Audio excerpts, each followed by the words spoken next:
एक नया टॉपिक है, समझो जरा है। टॉपिक है इलेक्ट्रोलाइटिक कंडक्टेंस।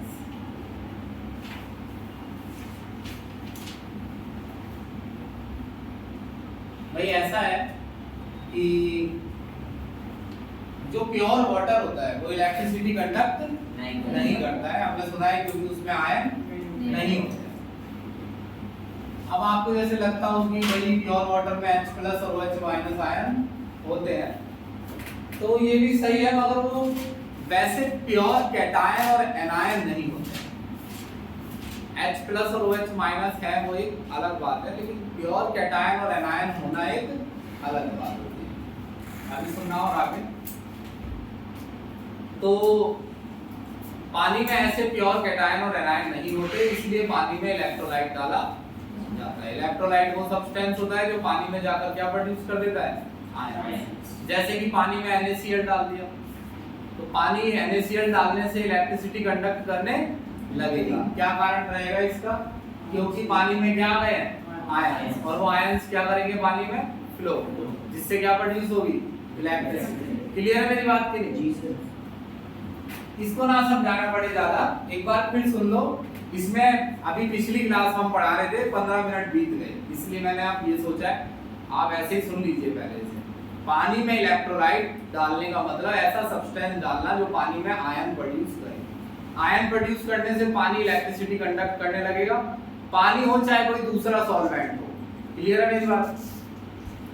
जितने ज्यादा आयन प्रोड्यूस कर सकता है इलेक्ट्रोलाइट, उतना ही ज्यादा वो स्ट्रॉन्ग इलेक्ट्रोलाइट होता है।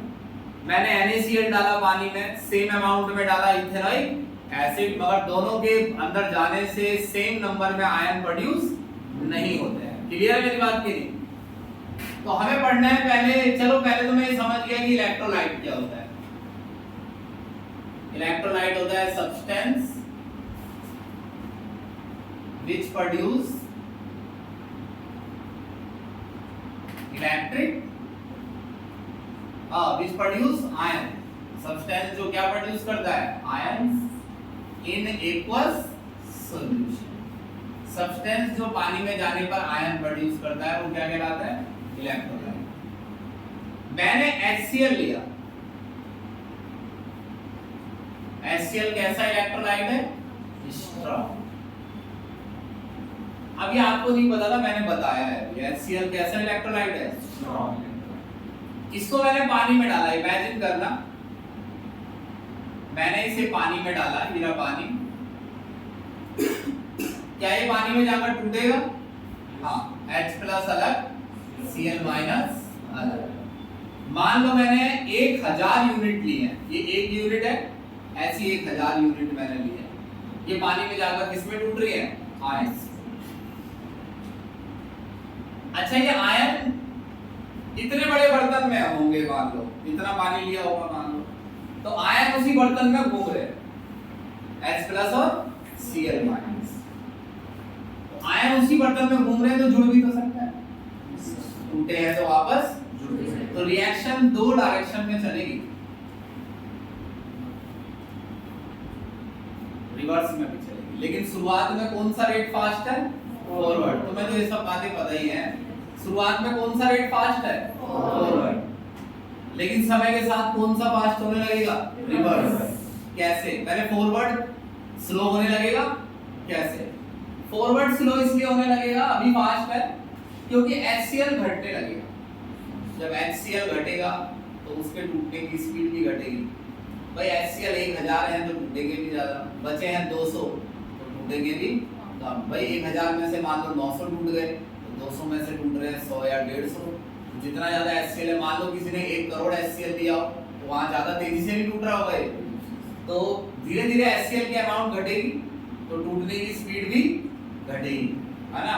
और ये अमाउंट बढ़ेगी तो इनके जुड़ने की स्पीड भी बढ़ेगी, या नहीं? तो समय के साथ ये बताओ, ये रेट है फॉरवर्ड और ये रिवर्स। इसको क्वेश्चन आएगा बहुत अच्छा, जरूरी।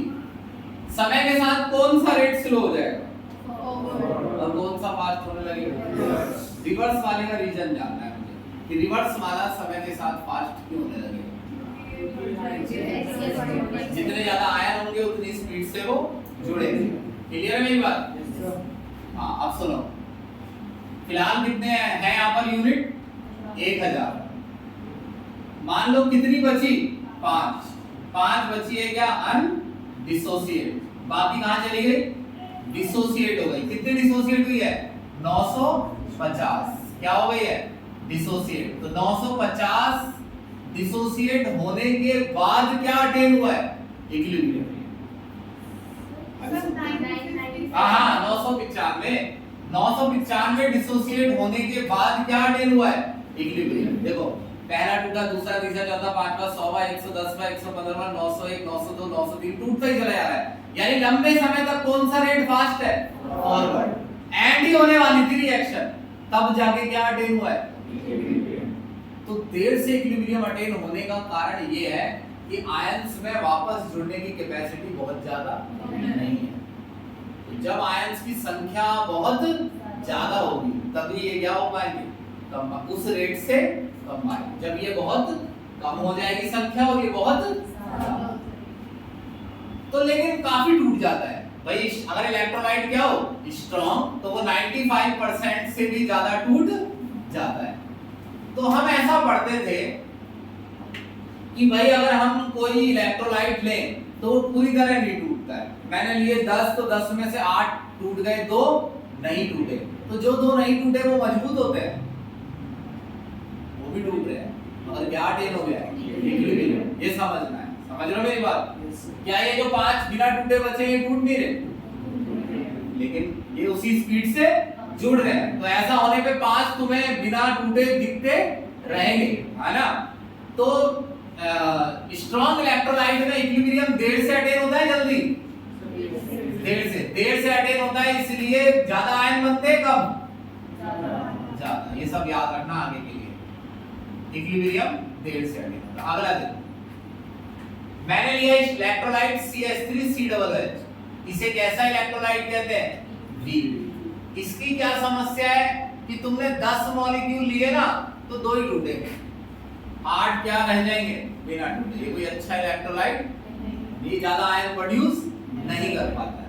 तो मैंने ये लिया CH3COOH, इसे डाला पानी में, इसने टूटना स्टार्ट किया, क्या बना? CH3COO- और H+।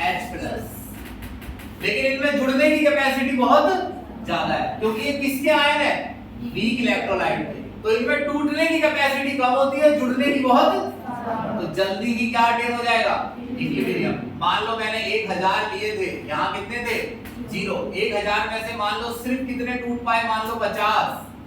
सिर्फ कितने टूट पाए? नहीं, हाँ, 1000 में से कितने बचे? 950। और सिर्फ कितने टूट पाए? 50। जल्दी ही क्या अटेन हो गया? इक्विलिब्रियम। देखने वाला सोच रहा है कि यार ये तो ज्यादा टूटता ही नहीं है, इसके तो अधिकतर यूनिट बड़ी स्ट्रॉन्ग है, ये ज्यादा आयन प्रोड्यूस नहीं करता है। हालांकि ये भी टूट रहा है, मगर इसमें क्या अटेन हो गया है?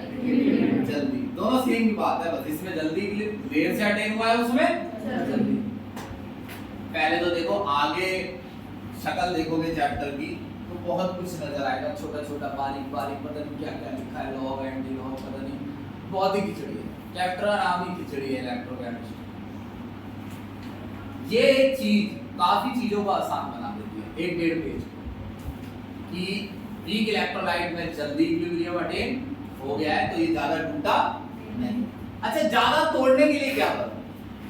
अब सोचो, ये जुड़ क्यों रहे? क्योंकि एक दूसरे के पास आ रहे।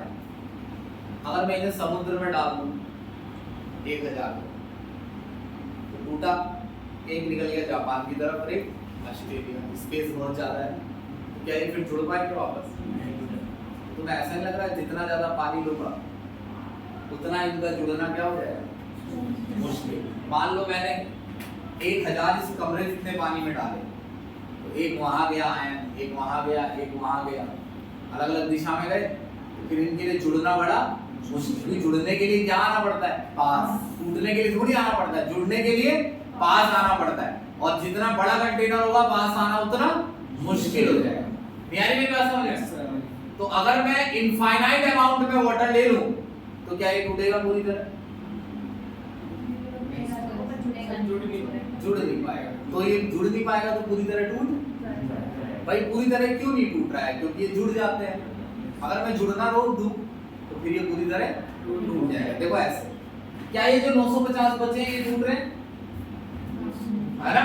ये टूट रहे हैं, मगर ये उसी स्पीड से, अगर मैं ये प्रोसेस हटा दूं तो फिर ये पूरा टूट, और ये प्रोसेस हटाने का तरीका है इनके बीच का डिस्टेंस बढ़ाने का तरीका है पानी बहुत ज्यादा दे। यानी मेरी बात समझ में नहीं?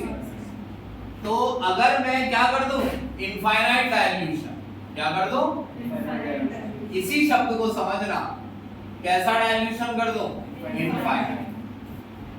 अगर मैं इनफाइनाइट डाइल्यूशन कर दूं तो CH3COO- क्या हो जाएगा, अलग, और H प्लस अलग, और ये परमानेंटली एक दूसरे से दूर रहेंगे क्योंकि इनके बीच डिस्टेंस बहुत ज्यादा है। आपकी बात समझ में? तो एक वीक इलेक्ट्रोलाइट पानी डालने से यानी सॉल्वेंट बढ़ाने से और ज्यादा टूटने लगता है। तो अब ये लिख देता हूं मैं, तो on dilution number of ion produced by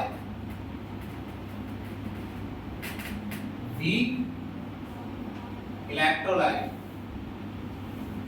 also increase। अब ये कुछ तो तुम्हें देखो याद रखना ही पड़ेगा, वैसे मैं याद दिलाता रहूंगा, एक बार आखिरी बार सोचते हैं, इस टॉपिक को छोड़ देंगे। फिर स्ट्रॉन्ग इलेक्ट्रोलाइट कम आयन प्रोड्यूस करता है ज्यादा, क्योंकि उसमें इक्विलिब्रियम ऐसे वाले बोलेंगे कि वो ज्यादा टूटता है।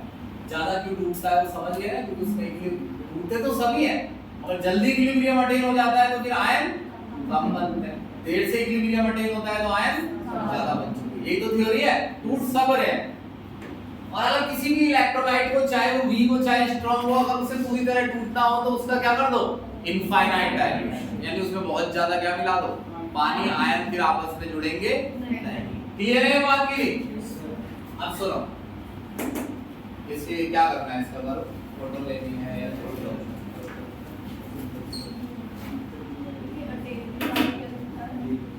अटेन फास्ट लिखा होगा, लेट लेट है ये, शायद देखो इसे लिख के याद आया, इक्विलिब्रियम अटेन फास्ट। भाई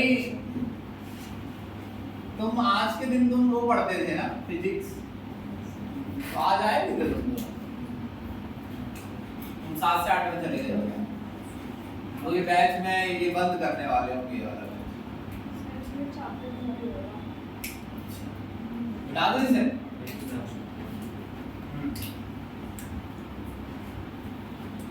अच्छा अब सुनो,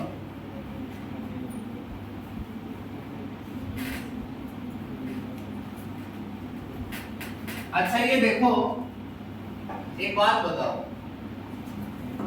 ये ना लिखने के लिए आता है, बस ये जानकारी होनी चाहिए। अच्छा ये बताओ, किस सॉल्यूशन में करंट आसानी से फ्लो होता है? वैसे तो जनरल थ्योरी ये है कि जहां आयन क्या हो, मगर सॉल्वेंट भी ऐसा होना चाहिए जिसमें आयन आसानी से चल सके। सिर्फ आयन ज्यादा होने से कुछ नहीं होता है, यानी दो सॉल्यूशन जिनमें आयन बराबर हैं वो भी अलग अलग अमाउंट में इलेक्ट्रिसिटी कंडक्ट कर सकते हैं, जबकि आयन उनमें बराबर है। यानी इलेक्ट्रिसिटी का कंडक्ट होना कई बातों पर डिपेंड करता है। आयन कहाँ जाता है, आयन कौन से हैं, कई आयन ऐसे हैं जो पानी में स्लो चलते हैं, कई चलते हैं फास्ट। सॉल्वेंट कौन सा है, उसका टेम्परेचर क्या है। हालांकि आपको ये सब नहीं लिखना है, ना ही समझना है, ये नहीं है हमारा टॉपिक, समझे मेरी बात? लेकिन मैं बता रहा हूँ कि आपको क्या लग रहा है, मान लो मैं आपको पढ़ा रहा हूँ कि इलेक्ट्रोलाइट स्ट्रॉन्ग है तो वो ज्यादा आयन प्रोड्यूस करता है। ज्यादा आयन प्रोड्यूस करने से हमारा क्या मतलब है? मतलब ये है कि जो ज्यादा आयन प्रोड्यूस करता है उसमें इलेक्ट्रिसिटी कंडक्ट करवाना क्या रहता है, इजी है ना। नॉर्मल थ्योरी ये है। हालांकि सिर्फ जरूरी नहीं है कि आयन क्या हो ज्यादा तो ही इलेक्ट्रिसिटी क्या होगी ज्यादा। हो सकता है आयन गलत सॉल्वेंट में हो जो उन आयंस को ठीक से फ्लो ना करने दे, पकड़ के रखता हो आयंस को। तो इसमें कोई कंफ्यूज नहीं होना है। हमारे लिए सिर्फ इतना है कि भाई इथेनॉइक एसिड मीडिया अगर कम आयन प्रोड्यूस कर रहा है तो इलेक्ट्रिसिटी कम कंडक्ट होगी, ज्यादा आयन प्रोड्यूस कर रहा है तो इलेक्ट्रिसिटी ज्यादा कंडक्ट होगी। अब सुनो, ओम्स लॉ सुना है? हाँ, तो मैं समझा भी नहीं रहा हूं, अब तुम बस इसे देखना। V डायरेक्टली प्रोपोर्शनल है किसके? I, और V इक्वल टू होता है I, R होता है V by I। Resistance, it is ए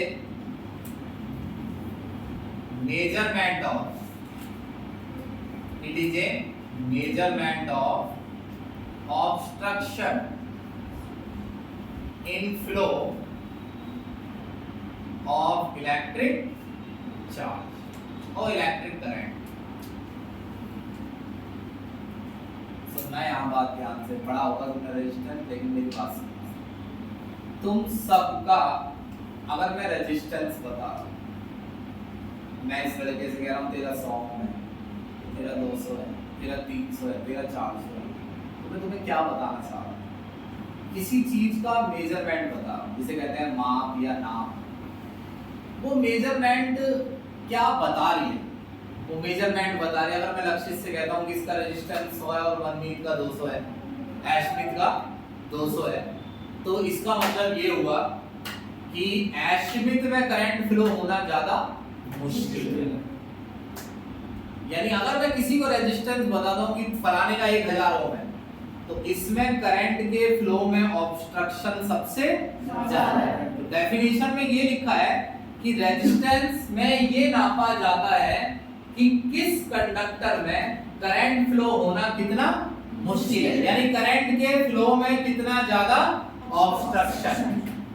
अब ये रेजिस्टेंस बना कैसे है? सुनना मेरी बात। ये दो वायर है,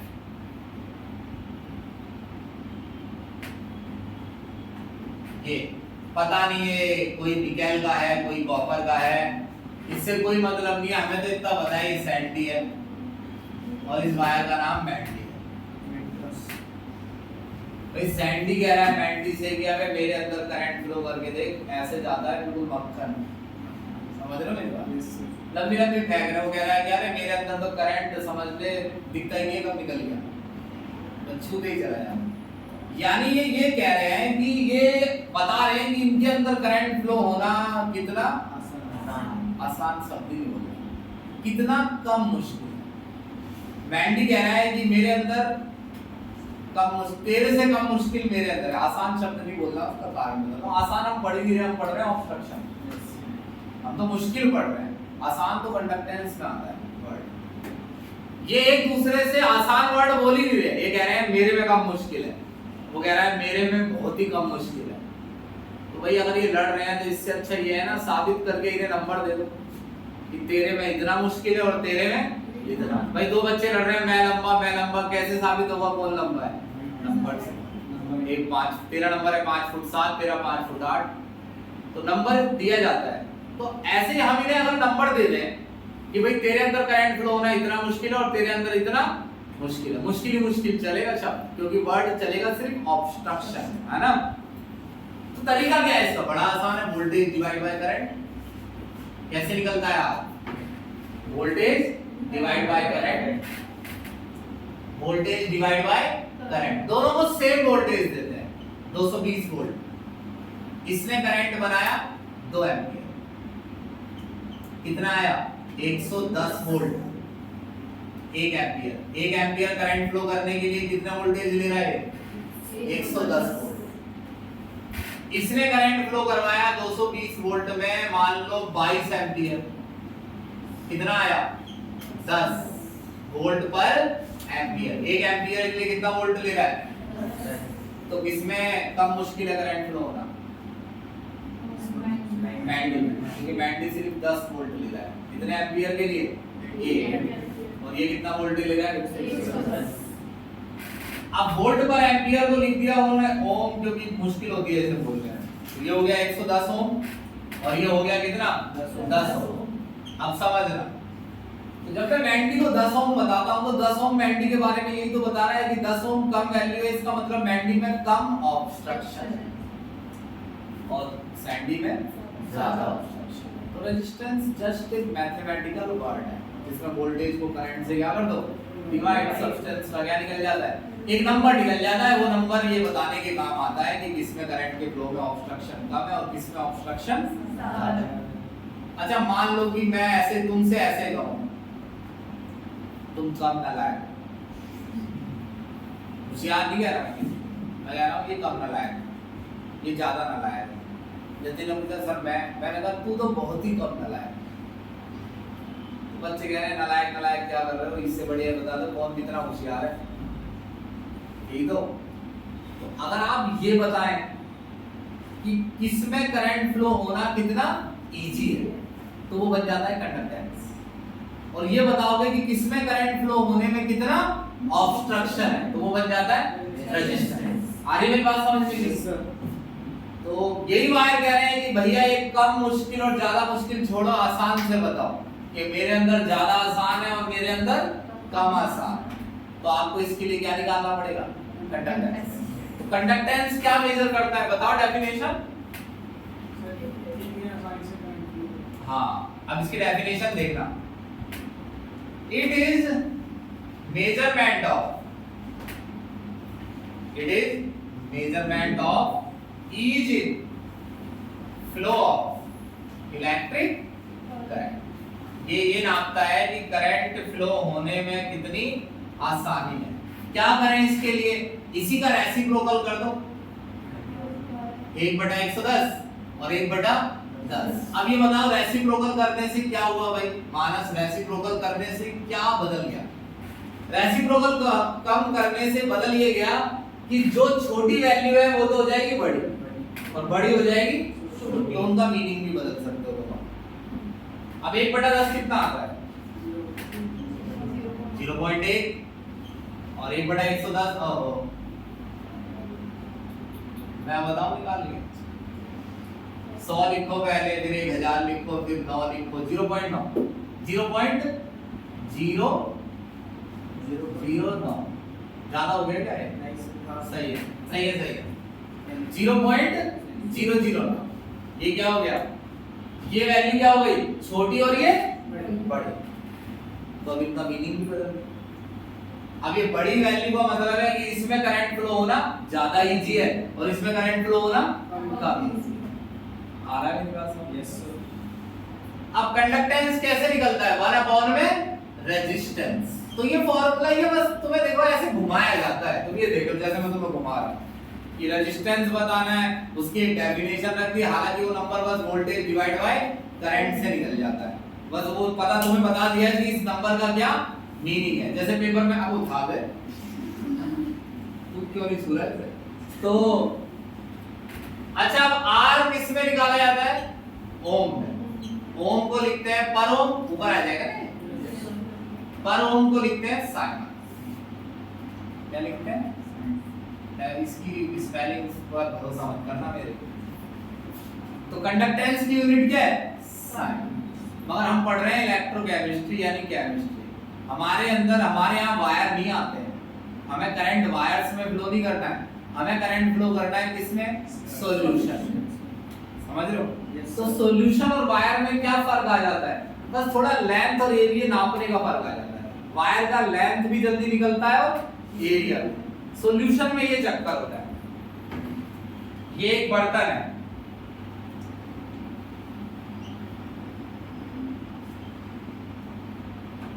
ये बर्तन का क्या है एरिया, ये पूरा बर्तन का क्या है एरिया, और ये इसकी क्या है हाइट। अगर ये एरिया हो 1 सेंटीमीटर स्क्वायर और हाइट हो कितनी 1 सेंटीमीटर, तो बर्तन का वॉल्यूम कितना हो गया 1 सेंटीमीटर क्यूब। अरे एरिया इनटू हाइट क्या होता है वॉल्यूम, तो इस बर्तन का वॉल्यूम कितना है 1 सेंटीमीटर क्यूब। इसमें मैं डालता हूं पानी, पानी के साथ क्या नमक NaCl, तो ये क्या बन गया सॉल्यूशन, नमक का घोल है। नमक के घोल से इस बर्तन को अगर पूरा भर दूं तो नमक के घोल का वॉल्यूम भी क्या हो जाएगा 1 सेंटीमीटर क्यूब। भाई 1 लीटर दूध कैसे 1 लीटर होता है, 1 लीटर का बर्तन होता है, अगर पूरा भर दो तो वो दूध भी क्या हो जाता है 1 लीटर। अब अगर 1 सेंटीमीटर क्यूब का कंटेनर को पूरी तरह सॉल्यूशन से भर दिया जाए तो सॉल्यूशन का वॉल्यूम क्या हो जाएगा 1 सेंटीमीटर क्यूब। और फिर इसमें क्या पास की जाए वोल्टेज, और ये वोल्टेज से क्या पता कर लिया जाए कितना करंट बन रहा है। तो और इसका क्या निकाल लें रेजिस्टेंस। मगर ये रेजिस्टेंस किसका है सॉल्यूशन का, रेजिस्टेंस ऑफ ए सॉल्यूशन। और इस सॉल्यूशन का वॉल्यूम कितना है 1 सेंटीमीटर क्यूब। तो इस रेजिस्टेंस को अब आप क्या बोल सकते हैं रेजिस्टिविटी। क्या बोल सकते हैं रेजिस्टिविटी। अगर आपने ऐसे सॉल्यूशन का रेजिस्टेंस निकाला है जिसका वॉल्यूम क्या है 1 सेंटीमीटर क्यूब, तो रेजिस्टेंस को क्या बोल देते हैं रेजिस्टिविटी। रेजिस्टिविटी कोई अलग चीज होती है, रेजिस्टेंस ही होता है। बस आपका जो सॉल्यूशन है उसका वॉल्यूम कितना है 1 सेंटीमीटर क्यूब। तो आप चाहे आपकी मर्जी है तो आप रेजिस्टेंस को क्या बोल सकते हैं उस समय रेजिस्टिविटी। अब जैसे मैं तुमसे कह रहा हूं कि इसकी रेजिस्टिविटी 200 ओम है, तो मैं इसका रेजिस्टेंस ही बता रहा हूं, मगर मैं साथ साथ ये भी बता रहा हूं कि इसकी लेंथ और एरिया का मल्टीपल है 1 सेंटीमीटर क्यूब। तो रेजिस्टिविटी बोलने से ये फायदा हो जाता है, हमें ये भी पता लग जाता है कि सॉल्यूशन का वॉल्यूम कितना है 1 सेंटीमीटर क्यूब है। तो उस समय मैं उस रेजिस्टेंस को क्या बोल रहा होता हूं रेजिस्टिविटी। फलाने का रेजिस्टेंस 10 ओम है, इसमें लेंथ और एरिया गायब है, मैं बोलता हूं फलाने की रेजिस्टिविटी 10 ओम है, तो पता चल गया कि उसका वॉल्यूम कितना है 1 सेंटीमीटर क्यूब। बहुत सिंपल है, 10वीं में पढ़ाया जाता है कि अगर जिस वायर का रेजिस्टेंस निकाल रहे हो उस वायर का वॉल्यूम क्या हो 1 सेंटीमीटर क्यूब, तो वही रेजिस्टेंस को क्या कहा जा सकता है रेजिस्टिविटी। यही खत्म कर दो इस बात को। अच्छा रेजिस्टिविटी का रेसिप्रोकल कर रहा हूं मैं,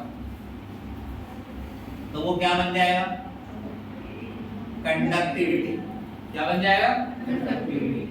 रेजिस्टेंस का रेसिप्रोकल करने से क्या बनता है रेजिस्टिविटी का रेसिप्रोकल करोगे तो कंडक्टिविटी की क्या होती है कंडक्टेंस।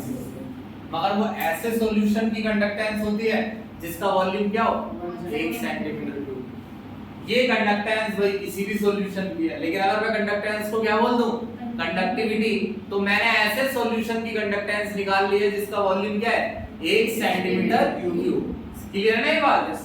तो देखो conductance of a solution of volume 1 centimetre cube is known as conductivity, और इसका सिंबल क्या है K। अब सुनो आगे की बात। कंडक्टिविटी कंडक्टेंस ही है और ये किससे निकलेगी रेजिस्टेंस से। लेकिन अगर आपको कंडक्टेंस 1 सेंटीमीटर क्यूब की निकालनी है तो रेजिस्टेंस भी किसका लिखना होगा 1 सेंटीमीटर क्यूब का, तो वो रेजिस्टेंस फिर क्या बन जाएगा रेजिस्टिविटी। रेजिस्टिविटी का सिंबल मालूम है रो RHO। अबे ये तो सब 10वीं में ही आ जाता है, फिर 12वीं में भी आया वो चैप्टर नहीं आया इलेक्ट्रिसिटी। हाँ तो रोई है कैसे ऐसे।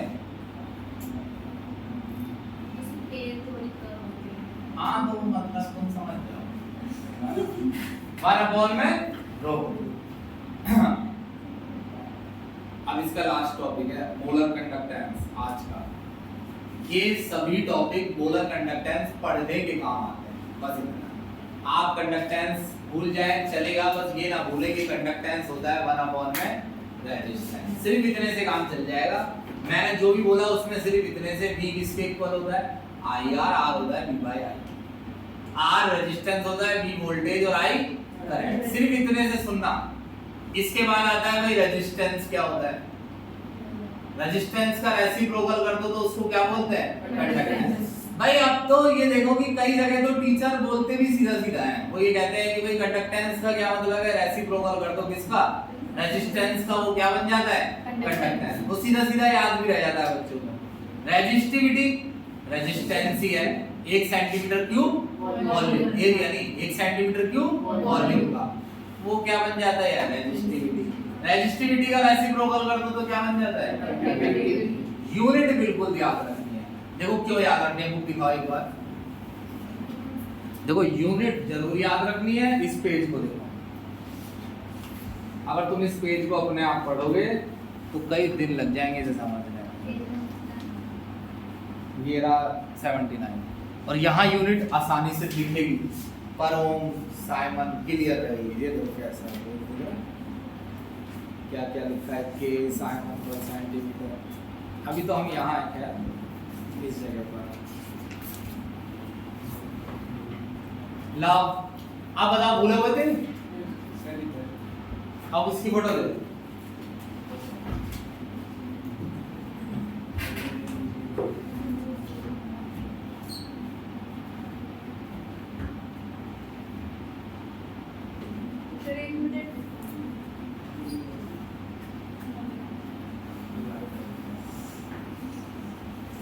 हाँ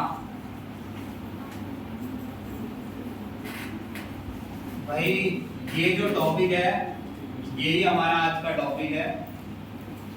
और इस टॉपिक को पढ़ने से पहले एक चीज समझ, आर का फॉर्मूला याद है तुम्हें? दूसरे वाला R equal to rho L by A होता है। रो तो रेजिस्टिविटी है, जैसे भी है तुम समझ जाना। एल लेंथ है, सॉल्यूशन की लेंथ है ये। वैसे तो कंडक्टर बोल दो, कंडक्टर का मतलब जिसमें आप करंट फ्लो कर रहा है, चाहे वो सॉल्यूशन हो चाहे वो वायर हो। तो ये लेंथ है कंडक्टर की, और ये कंडक्टर का क्या है? Area.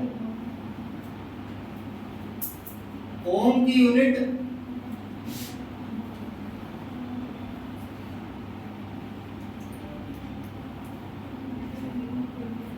R into A divide by L, किसके इक्वल है?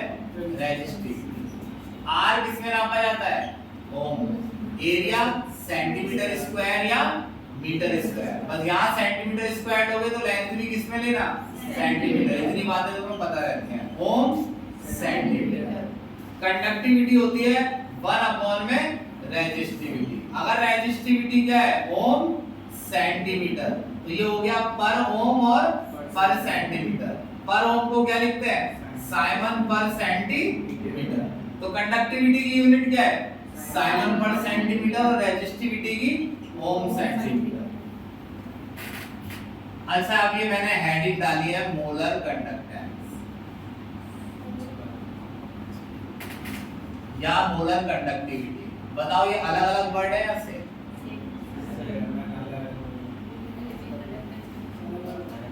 देखो नहीं, यहाँ वॉल्यूम का कोई चक्कर ही नहीं। हाँ तुम बताओ। रो, अरे वैसे ही समझ जाओ यार, कैसा होता है रो? लाओ लो बना के दिखाओ। सर ऐसे होता है, 9 बना के उसका थोड़ा सा टेढ़ा सा 9 सर सटाते नहीं नहीं, अब दिखा दीजिए।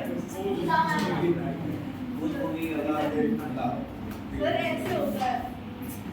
अरे तो ये वैसा लग तो रहा है यार, ये ऐसे लगेगा, ये ज्यादा करा रही है। किसने क्या बनाया? ये ऐसे कर दो बस, ये है ना? इसके तेल का होता है ना। ठीक है ना भाई?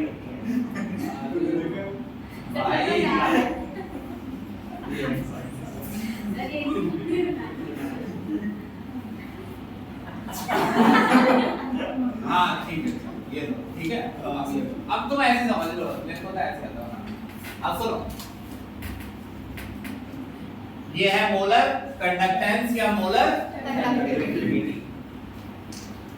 भाई दोनों सेम वर्ड है, और कंडक्टिविटी अलग चीज होती है और मोलर कंडक्टिविटी। कंडक्टिविटी में वॉल्यूम 1 सेंटीमीटर क्यूब होता है, मोलर कंडक्टिविटी में ऐसा होना तो जरूरी नहीं है, पहले दिमाग में डाल। मोलर कंडक्टेंस और मोलर कंडक्टिविटी की वर्ड क्या है? सेम। खास बात ये है, लेकिन कंडक्टेंस और कंडक्टिविटी वर्ड सेम नहीं है। आप इसको वहाँ, हाँ ये मतलब उसी से चलेगा ये टॉपिक, मगर यहाँ मोलर कंडक्टेंस और मोलर कंडक्टिविटी सेम बात है। कंडक्टेंस और कंडक्टिविटी में थोड़ा सा फर्क होता है ना? Yes sir. अब आ जाओ यहाँ पे।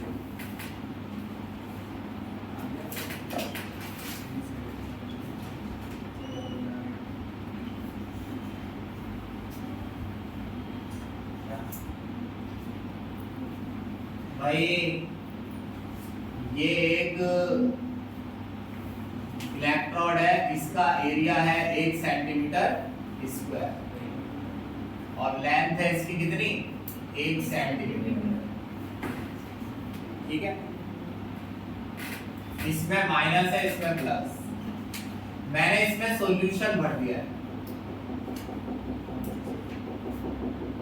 इस सॉल्यूशन, अरे मानस भाई एक तू ही बोल रहा है बस। मैंने इसमें सॉल्यूशन भर दिया है, वो सॉल्यूशन का वॉल्यूम कितना हो गया समझ रहे हो इस बार? तो फिलहाल इस सॉल्यूशन का वॉल्यूम कितना है 1 सेंटीमीटर क्यूब। मैंने इसमें 1 मोल KCl डाला है, यानी इलेक्ट्रोलाइट कितना डाला है मैंने 1 मोल। इसीलिए यहाँ शब्द क्या लिखा है मोलर। मोलर का मतलब आपको इलेक्ट्रोलाइट कितना रखना है 1 मोल। अब इसकी डेफिनेशन पढ़ना।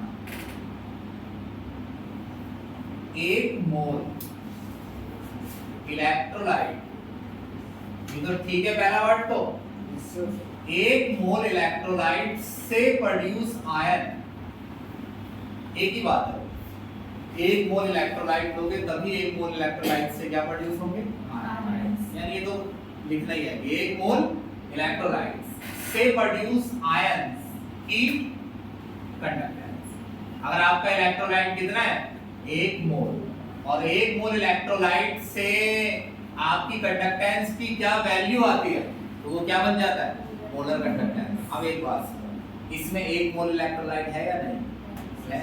इसका क्या निकाल दो रेजिस्टेंस, उसका रेसिप्रोकल कर दो तो क्या निकल गई कंडक्टेंस। अब वो कंडक्टेंस क्या बोला जा सकता है उसे मोलर कंडक्टेंस, क्योंकि उस कंडक्टेंस में कितने इलेक्ट्रोलाइट है 1 मोल। डेफिनेशन समझ में आ रही? तो मोलर कंडक्टेंस अगर मेरे से किसी ने भरी क्लास में पूछ लिया तो मैं क्या कहूँ? मैं कहूंगा कि सर ऐसा सॉल्यूशन जिसमें कितना इलेक्ट्रोलाइट हो 1 मोल। क्या वॉल्यूम भी 1 सेंटीमीटर क्यूब होना जरूरी है? नहीं। कितना भी वॉल्यूम हो, इलेक्ट्रोलाइट कितना होना चाहिए 1 मोल। जो अंदर आयन होने चाहिए वो कितने इलेक्ट्रोलाइट ने प्रोड्यूस किए हो 1 मोल। चलो 1 मिनट के लिए सोच लेते हैं कि भाई ये कंडक्टेंस 1 मोल इलेक्ट्रोलाइट की ये कैसे निकलेगी? इसका रेजिस्टेंस तो निकलेगा, व्हीटस्टोन ब्रिज से निकल जाएगा। व्हीटस्टोन ब्रिज V को निकालता है रेजिस्टेंस, मान लो उससे ना निकले तो V बाय I करके निकलेगा। रेजिस्टेंस का रेसिप्रोकल करोगे तो वो क्या बन जाएगा कंडक्टेंस। वो कंडक्टेंस क्या कहलाएगी मोलर कंडक्टेंस, क्योंकि वो कितने इलेक्ट्रोलाइट से प्रोड्यूस हुई है 1 मोल। क्लियर है मेरी बात की? अच्छा एक चीज देखो, ये तो क्लियर, ये तो मान लोगे अब कि इसकी क्या निकाल सकते हैं हम फिलहाल निकाल सकते हैं ना, कोई रोक तो नहीं सकता। रेजिस्टेंस का रेसिप्रोकल करेंगे तो क्या निकल जाएगा। और वो कंडक्टेंस कंडक्टिविटी भी तो है, क्योंकि इसका वॉल्यूम कितना है 1 सेंटीमीटर क्यूब। तो अगर मैंने इसकी क्या निकाली कंडक्टेंस, तो वो कंडक्टेंस क्या कहलाएगी कंडक्टिविटी, क्योंकि इसका वॉल्यूम क्या है 1 सेंटीमीटर क्यूब। ये लगा लो कि जो पहले के टॉपिक है ना उसके मुकाबले तो कुछ भी नहीं, तो सब सुना सुना सा है रेजिस्टेंस। अब सुनो, क्या इस कंडक्टिविटी में 1 मोल इलेक्ट्रोलाइट है? सोच के बताओ। तो ये कंडक्टिविटी क्या है मोलर कंडक्टिविटी। इस समय आपकी मोलर कंडक्टेंस किसके बराबर आ रही है? इस समय आपकी मोलर कंडक्टेंस कंडक्टिविटी के बराबर आ रही है या नहीं? Yes sir. इसको जरा फील करो, फॉर्मूला बनाना है हमें। मैंने इस सॉल्यूशन की क्या निकाली कंडक्टेंस, क्योंकि सॉल्यूशन का वॉल्यूम क्या है 1 सेंटीमीटर क्यूब। तो 1 सेंटीमीटर क्यूब के रेजिस्टेंस को रेजिस्टिविटी और कंडक्टेंस को कंडक्टिविटी बोलते हैं। यहाँ से क्या वर्ड आ गया कंडक्टिविटी होती तो कंडक्टेंस ही है, और उस कंडक्टेंस में कितना इलेक्ट्रोलाइट है 1 मोल। तो यही क्या है यानी जस्ट मुझे इसकी क्या निकालनी है कंडक्टिविटी, और इसकी क्या निकल चुकी होगी मोलर कंडक्टिविटी। दूसरे एग्जांपल में बताना है, ये फर्स्ट केस है। सेकंड फिगर बना रहा हूं, ध्यान से सोचकर बताना, बड़ी आसानी से बताया जा सकता है मगर सोचकर बताओगे तो। मान लो अब अंदर का वॉल्यूम 200 सेंटीमीटर क्यूब है, अभी भी अंदर कितना इलेक्ट्रोलाइट है? मैंने इसकी क्या निकाली? कंडक्टिविटी। क्या निकाली? हाँ, कंडक्टिविटी से चलेंगे। मैंने इसकी क्या निकाली? कंडक्टिविटी। क्या वो मोलर कंडक्टेंस है?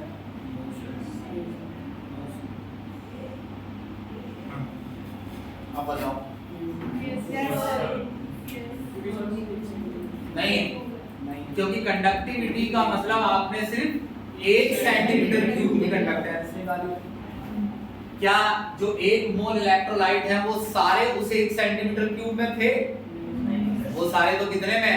200 में। तो क्या आपने सारे आयन जो 1 मोल इलेक्ट्रोलाइट ने प्रोड्यूस किए थे उन सबकी कंडक्टेंस निकाली है? समझ रहे हो ना क्या कह रहा हूं मैं? मैंने 1 सेंटीमीटर क्यूब की, अगर मैंने लिखा है कंडक्टिविटी, तो कंडक्टेंस सिर्फ कितने की निकाली है? 1 सेंटीमीटर। क्या उस 1 सेंटीमीटर क्यूब में सारे आयन हैं? तो क्या ये मोलर कंडक्टेंस है? नहीं। तो इसे मोलर कंडक्टेंस बनाओ, कैसे बनाओगे? 200 से क्या कर दो? मल्टीप्लाई। भाई ये 1 सेंटीमीटर क्यूब की कंडक्टेंस है और हमें कितने की निकालनी है? 200। अब मुझे बताओ 200 की क्यों निकालनी है? आप सुनो ना, मैं बता। नहीं सुनो तो सही। मैंने कंडक्टिविटी में निकाला है 1 सेंटीमीटर क्यूब की कंडक्टेंस, है ना? ये 1 सेंटीमीटर क्यूब की थी, लेकिन आप मोलर कंडक्टेंस की डेफिनेशन पढ़ जाइए। वहां वो ये नहीं कहते हैं कि 1 सेंटीमीटर क्यूब की क्या निकालो? कंडक्टेंस। वो कह रहे हैं कि हमने थोड़ी कहा है कि 1 सेंटीमीटर क्यूब की क्या निकालो? कंडक्टेंस। वो कह रहे हैं कि हमें तो इतने सॉल्यूशन की कंडक्टेंस निकाल कर दिखाओ जिसमें क्या हो, है ना? इंपॉर्टेंट मोलर कंडक्टेंस में वॉल्यूम के कोई मायने नहीं है, दोनों में बहुत बारीक से अंतर है। 1 मोल इलेक्ट्रोलाइट की कंडक्टेंस है मोलर कंडक्टेंस, उसमें आप 1 सेंटीमीटर क्यूब की निकाले कंडक्टेंस या 500 की, उन्हें कोई मतलब नहीं। आयन कितने आ चुके होने चाहिए? 1 मोल इलेक्ट्रोलाइट के सारे आयन आ जाने चाहिए। अब शुरू करना है यहां से। मैंने इसकी क्या निकाली? कंडक्टिविटी। तो कंडक्टिविटी में मैंने कितने सॉल्यूशन की कंडक्टेंस निकाली? क्या उस 1 सेंटीमीटर क्यूब में सारे आयन आ गए? नहीं ना, नहीं आए। कितने में आएंगे सारे आयन? इसी कंडक्टिविटी की 200 से क्या कर दो? मल्टीप्लाई। समझ रहे हो मेरी बात? क्या अब मुझे एक बात बोल के बताओ कि 200 से क्यों मल्टीप्लाई करें? क्योंकि 1 मोल इलेक्ट्रोलाइट कितने में? 200 में, या नहीं? अब ये जो चीज है, यानी कि कंडक्टिविटी की मल्टीप्लाई उस वॉल्यूम से कर दो जिस वॉल्यूम जिसमें 1 मोल इलेक्ट्रोलाइट। आप ये भी तो कह सकते हैं इतना झंझट क्यों कर रहे हो सर, इस पूरे की कंडक्टेंस निकाल लो एक ही बार में। आप कह रहे हो पहले निकालो कंडक्टिविटी, फिर 200 की क्या करो? मल्टीप्लाई। इससे अच्छा है पूरे की ही क्या निकाल दो? कंडक्टेंस। 200 की निकाल दो एक साथ ही। तो भाई बार मैं ये नहीं कह रहा हूँ कि 1 सेंटीमीटर क्यूब की कंडक्टेंस निकालो, वो हमने पहले ही निकाल ली थी। मैं कह रहा हूँ बस उसी में 200 की क्या कर दो? मल्टीप्लाई। समझ रहे हो मेरी बात? यानी एक बार आप क्या निकाल लीजिए? कंडक्टिविटी, और उस कंडक्टिविटी में उस वॉल्यूम की मल्टीप्लाई करते रहिए जिसमें क्या है? 1 मोल इलेक्ट्रोलाइट। समझ में आ गया है? तो अगला एग्जांपल आप बता देंगे। नहीं अभी भी कमी है तो ये नहीं बताइए, तो बता दो। अरे पहले ये बताओ, फोटो तो लास्ट में ले लेना, पूरे की लेना। चल भाई ये फाइनल राउंड है।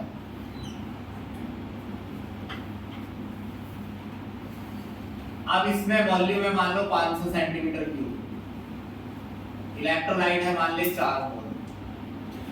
याद रखो अब इसमें 500 सेंटीमीटर क्यूब में कितना इलेक्ट्रोलाइट है? 4 मोल है ना? अब बता रहे हैं पहले मुझे एक बार बताना, मोलर कंडक्टेंस का सिंबल अब शुरू से ही लिखना चालू कर दूं मैं। डेल्टा है और के, ये है डेल्टा एम इक्वल्स टू के इनटू वॉल्यूम। तो के तो यहां भी लिखा जा सकता है, बस उस के में उस वॉल्यूम की मल्टीप्लाई कर देना जिसमें क्या है? 1 मोल इलेक्ट्रोलाइट। जैसे आप मान लो आपके दिमाग में सवाल खड़ा हो रहा है कि उस वॉल्यूम की मल्टीप्लाई करने से क्या होगा? अरे तो इतना भाषण मैं इसीलिए तो दे रहा हूँ, मैं यही तो समझा रहा हूँ क्या होगा। मैं कह रहा हूँ कि पहले आपने 1 सेंटीमीटर क्यूब की क्या निकाली, कंडक्टेंस, और उसमें 1 मोल इलेक्ट्रोलाइट नहीं है, 1 मोल कितने में 200, तो उसी 1 सेंटीमीटर क्यूब की कंडक्टेंस को क्या कर दो 200 गुना कर दो, तो वो क्या हो जाएगा फिर 1 मोल इलेक्ट्रोलाइट की कंडक्टेंस। अब फिर से मैंने इस सॉल्यूशन की क्या निकाल रखी है, कंडक्टिविटी। मैंने इस सॉल्यूशन की भी क्या निकाल रखी है, कंडक्टिविटी। केसीएल है और शुरुआत से केसीएल ही चल रहा है। तो अब बताओ क्या करो, उस वॉल्यूम की मल्टीप्लाई कर दो जिसमें 1 मोल इलेक्ट्रोलाइट है या नहीं। तो 4 मोल इलेक्ट्रोलाइट कितने में 500 सेंटीमीटर क्यूब में, तो 1 मोल कितने में होगा 500 बट्टे 4 में या नहीं, 500 बटे 4 सेंटीमीटर क्यूब। तो कितने से मल्टीप्लाई करूं 500 बटे 4। अच्छा इस मोल को भी नीचे ले आओ, क्या बचा 4 मोल डिवाइड बाय 500 सेंटीमीटर क्यूब है। यहाँ लिखा मैंने 4 मोल और यहाँ मल्टीप्लाई कर दिया 500 सेंटीमीटर क्यूब। क्या मैं ऐसा कर सकता हूँ मानस, ये बताओ, चेक करके कर सकता हूँ। पता है कैसे, delta m equal to k था और k की मल्टीप्लाई मैंने 1 से तो की है।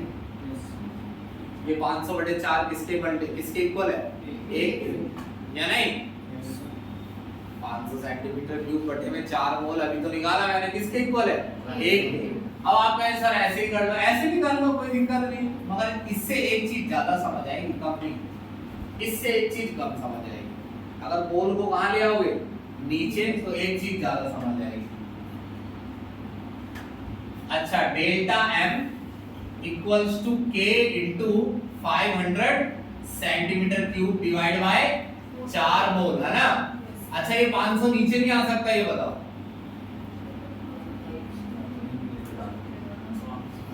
500 ओ 4 बटे 500 ऐसे नहीं लिख सकते क्या, 4 मोल है और 500 क्या है सेंटीमीटर क्यूब। अब ये चेक कर लो यार, ये चिल्ली चोर वाली मैथ में मत अटकाओ मुझे।